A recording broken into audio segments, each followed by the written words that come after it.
देखो ममता, मैं आज ऑफिस जाने के मूड में नहीं हूँ। किसी का फोन आए ऑफिस से तो बोल देना कि मैं घर पर नहीं हूँ, किसी जरूरी काम से गांव गया हूँ। ठीक है, मैं चला सोने, बाकी मैं संभाल लूंगा। ममता बेचारी, जैसा नाम वैसा ही नेचर। ना कभी झूठ बोला, ना फरेब, ना किसी से चालाकी की, ना किसी की पंचायत। सुन लेती है पति की बात और फिर कुछ देर बाद फोन आता है। हेलो, कौन? मैं सुनील का बॉस बोल रहा हूँ। दफ्तर में इतना काम पड़ा है, अभी तक ऑफिस नहीं आया। वो क्या कर रहा है? फोन दीजिए उसे। जी वो तो सो रहे हैं। कह रहे हैं कि आज गर्मी बहुत है तो घर के मजे लेंगे। बॉस को बीवी की बात पर गुस्सा आ जाता है। तो उसे बोल दीजिएगा कि अब घर में गर्मी के ही मजे ले, कोई जरूरत नहीं है यहाँ आने की। ये बोलकर बॉस फोन रख देता है। ममता सारी बात सुनील को बता देती है। न जाने किस बेवकूफ से पाला पड़ा है, समझ नहीं आता। तुम्हारे कारण मेरी नौकरी चली गई। अरे झूठ बोलने में क्या जा रहा था तुम्हारा? ममता को समझ में नहीं आ रहा था कि उसकी खता क्या थी। अरे जो है वही तो बोला। फिर एक रोज, बहू, अरे ओ बहू, कहाँ है तेरा पति? इस महीने घर के खर्चे के पैसे भी नहीं भेजे। क्यों? माँ बाप की फिक्र खत्म हो गई है क्या उसे? पाए लागू माँ जी। वो ये बोल रहे थे कि माँ को क्या है, घर का राशन, खेत का पैसा, मवेशी का दूध, फिर भी न जाने क्यों मेरे सर पर भार देकर बैठी है। तभी सुनील ममता के मुंह पर हाथ रख देता है। क्यों रे कलमुह है, हटा बहू के मुंह से हाथ। अरे क्या क्या बोलता है तू? वो तो इसकी झूठ बोलने की आदत नहीं है, इसलिए पता चल रहा है। देख मेरी सास कितनी शरीफ है। हाँ, तेरी माँ तो मोहल्ले की बदमाश है ना, और तेरी सास शरीफ है। बेटा ममता को देखता है और गुस्से से बोलता है। अब खड़ी खड़ी देख क्या रही हो? और भी कुछ कहना है क्या? माँ आई है ना, जाकर छाछ ले आ ठंडी वाली। ममता अंदर चली जाती है। माँ, इसके सच बोलने की आदत के कारण मेरी नौकरी जाते जाते रह गई। वो तो मैंने अगले दिन जाकर पैर पकड़ लिए मालिक के, नहीं तो। सब जानता है बहू की आदत नहीं है झूठ बोलने की, तो तू शांत क्यों नहीं रहता? क्यों उसे झूठ बोलने को बोलता है? फिर एक रोज, बहू, जा अपनी पड़ोसन के पास और उससे बोल कि वो लाल वाली साड़ी जो उसने नए साल की पार्टी में पहनी थी, तुझे वो चाहिए। ना माँ जी, मुझे नहीं चाहिए। वैसे भी कल जिस शादी में जाना है ना, वहाँ के लिए तो मेरे पास काली साड़ी है। सास सर पर हाथ रखकर। अरे बुद्धू, मुझे चाहिए साड़ी। वैसे भी तुम लोगों में तो साड़ी का लेन देन चलता है ना, तेरी भी तो उसने पहनी थी ना। हाँ माँ जी, वो क्या है ना, हम दोनों के कपड़े एक दूसरे को आ जाते हैं। मैं ले आती हूँ आपके लिए साड़ी। बहू पड़ोसन के पास जाती है। कैसी हो निर्मला, तेरी लाल साड़ी चाहिए थी। क्यों? तू तो बोल रही थी कि तेरे पास काली वाली साड़ी है, तू वही पहनेगी, फिर लाल का क्या करेगी? अरे मैं तो काली ही पहनूंगी, लेकिन मेरी सास ने देखी थी तेरी लाल साड़ी, वो नए साल की पार्टी में तूने पहनी थी ना, तो इसलिए वो मांग रही है। ये सुनकर पड़ोसन थोड़ा परेशान हो जाती है। देख ममता, तेरे लिए तो मैं एक बार को साड़ी दे भी देती, लेकिन तेरी सास के लिए नहीं। वो क्या है ना, तू तो जानती है कितनी गंदी आदत है तेरी सास की। खाया पिया सब कपड़े पर ही पोंछ देती है। मेरी लाल साड़ी बहुत महंगी वाली है, पता चले उस पर हल्दी तेल का निशान लगा हो। ममता घर आ जाती है खाली हाथ, ममता को देखकर। नहीं दी ना उस कलूटी ने साड़ी? अब आए तुझसे लेने तेरा सामान, अच्छे से बताती हूँ। माँ जी वो क्या है ना, मुझे तो वो दे रही थी, लेकिन आपके नाम पर नहीं दी। अरे किसने बोला था मेरा नाम लेने को? बोल देती तुझे पहनना है, लेकिन ना, तू तो ठहरी सच की देवी। न जाने सास क्या सोचती है और हंसने लगती है।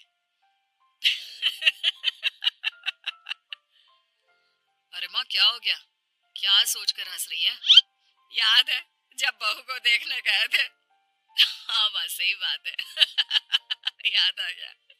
कैसे मेरी सास बाजार के खाने को बोल रही थी कि ममता ने बनाया है। हाँ, और बहू ने आकर सब बता दिया कि ये सारा खाना तो बाजार से आया है, वो भी कल्लू हलवाई की दुकान से। ममता दोनों की बात सुन रही थी। हाँ माँ जी, वो कल्लू हलवाई का ही था। मुझे तो आज तक पता नहीं चला कि माँ ने क्यों कहा कि मैंने बनाया है। खैर, मैं तैयार होती हूँ, शादी में जाना है ना।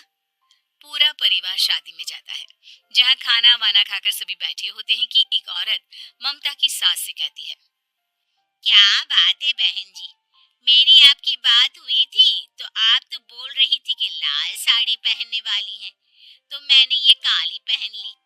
पता होता कि आप लाल नहीं पहन रही हैं तो मैं ही अपनी लाल पहन आती। अच्छा जी, तो इसलिए पूछा जा रहा था। अरे इतनी साड़ियां हैं कि क्या बताऊं। मैंने सोचा तो था पर ये सामने दिख गई तो यही पहन लिया। अच्छा, मेरी तो तैयारी काफी दिन से चल रही थी, फिर भी आज ऐसा लग रहा है कि ठीक से तैयार नहीं हुई मैं। तभी आ जाती है हमारी सच्ची बहू, ममता बहू। आंटी जी, वो क्या है ना, पड़ोसन की लाल साड़ी माँ जी को पहननी थी, लेकिन आप तो जानती है माँ जी की आदत, सारा खाया पिया कपड़ों पर ही पोंछ देती है, तो उसने साड़ी देने से ना ऐन वक्त पर मना कर दिया, तो अब इन्होंने ना मेरी साड़ी पहनी है। औरत ममता की सास को घूरती है, अरे मांग कर ही साड़ी पहननी थी क्या? हम जैसे तो खुद की ही साड़ी पहनते हैं, चलो चलते हैं। सास का गुस्सा अब ममता पर फूट पड़ता है। अरे क्या जरूरत थी, क्या जरूरत थी ये बात सबसे कहने की। अरे घर की इज्जत का कोई ख्याल है कि नहीं तुझे? हाँ, मैंने क्यों बोल दिया माँ जी? मुझे क्यों डांट रही है? मेरी गलती क्या है? ममता को रोता देख सुनील आ जाता है। अरे माँ क्या हो गया? पता है ना शादी का माहौल है। सास सारी बात बेटे को बता देती है। देख रहा है तेरी बहू का हाल। अरे इस लड़की को तो ये भी नहीं पता कि कब कहाँ क्या कैसे बोलना है। अरे लेकर जा इसे यहाँ से। सभी घर आ जाते हैं। सास का मुंह तो फूला ही रहता है कि एक दिन, चलो बेटा, बहुत दिन तुम लोगों के साथ रह ली, अब चलो। वैसे भी ऐसी बहू के साथ समय कैसे कटे, जो ना झूठ बोलती है ना लोगों की चुगली करती है। अरे गांव में ही ठीक हूँ मैं, कम से कम 4 घर की खबर तो मिलती रहती है, वो भी मसाला डालकर। कैसी बात कर रही है माँ, अभी तो आई है, रह जाना, कितना अच्छा लगता है तेरे रहने से घर। तभी ममता आ जाती है। अच्छा लगता है, लेकिन आप तो बोल रहे थे कि न जाने कब तक रुकेगी, जाने का नाम ही नहीं ले रही। जाए तो कम से कम घर में थोड़ा सा फ्री सा तो फील करूं, यही बोल रहे थे कल माँ जी आपके लिए। सास बेटे को देखती है लेकिन क्या कहती बेचारी, जब अपना ही सिक्का खोटा हो। चली जाती है चुपचाप गांव। फिर एक रोज घर की घंटी बजती है, सामने खड़ा होता है सुनील का बॉस। सुनील है क्या घर में? वो क्या ना, मैं यहाँ से गुजर रहा था तो सोचा थोड़ा ऑफिस का काम डिस्कस कर लूं। ममता कुछ कहती कि तभी वहाँ सुनील आ जाता है। अरे बॉस आप आइए आइए। क्या बात है, घर तो बहुत सुंदर है। वैसे भाभी जी, आपकी खूब बातें सुनी है कि आप कभी झूठ नहीं बोलती।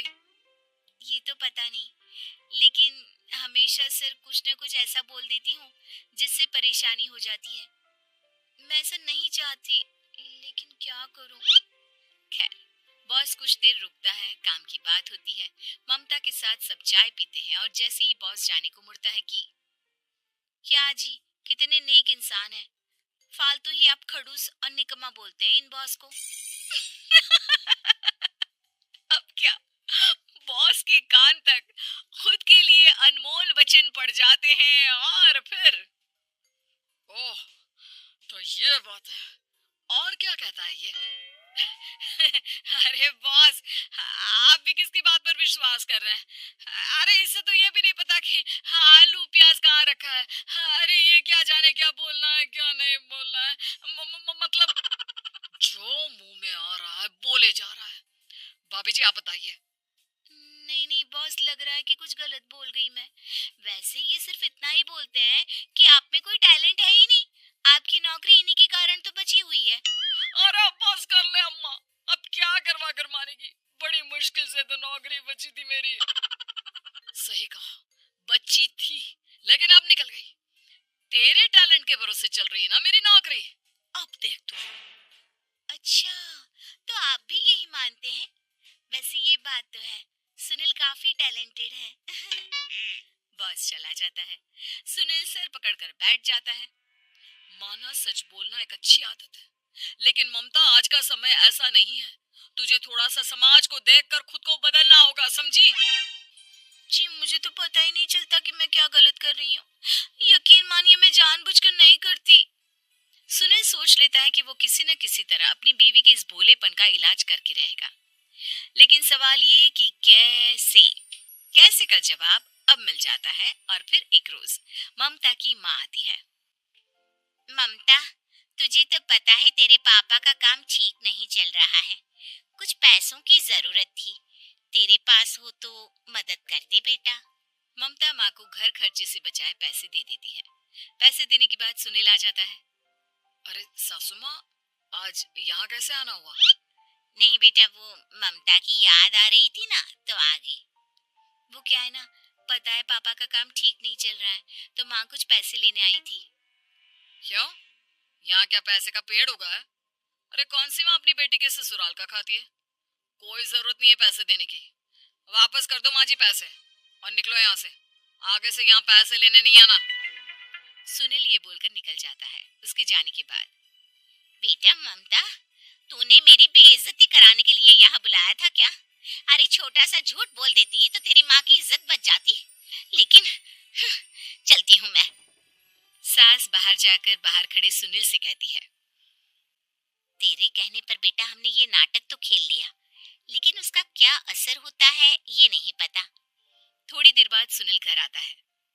देखिए, मुझे मेरी गलती का एहसास हो गया है।